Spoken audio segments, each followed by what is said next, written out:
There has been a trend over the last few years of politicians quoting Keynesian economics and saying that there is a need to borrow money by governments to spend their way out of recession. This is looking at Keynesian economics from one standpoint.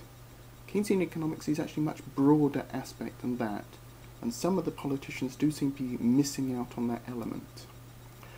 John Maynard Keynes actually said, when you actually have a thriving economy, not one that's in recession, when it's thriving, your business is doing well, they're employing more people, and they're generally paying them more. So what generally happens then is your taxes from successful businesses go up, as do the taxes from individuals. Contrary to that, also, your expenditure goes down as you're paying out less in unemployment benefit and social security. So what you have then is a very large gap between your income and your expenditure. And this surplus, John Maynard Keynes said, what you need to do is actually spend that money not on increasing government services, but on paying off your debt.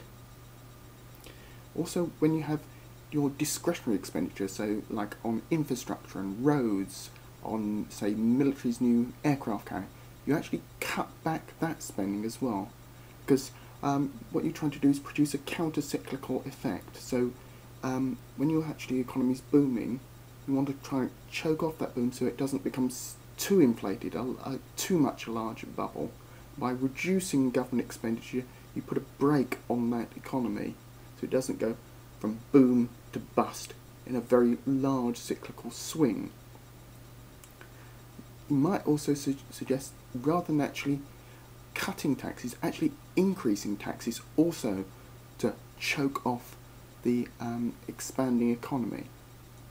Now, once you have a low level of government debt, when you then enter into recession, it is very easy then to increase government expenditure. Now you can increase your spending on infrastructure, on roads, on you buy 3 new aircraft carriers, whatever you want to do.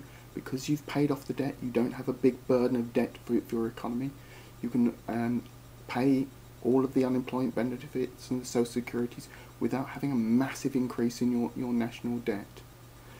But if you try to do it when you already have a very large burden of government debt, you exacerbate the factors of your recession. Your interest rates for your repayments go sky high.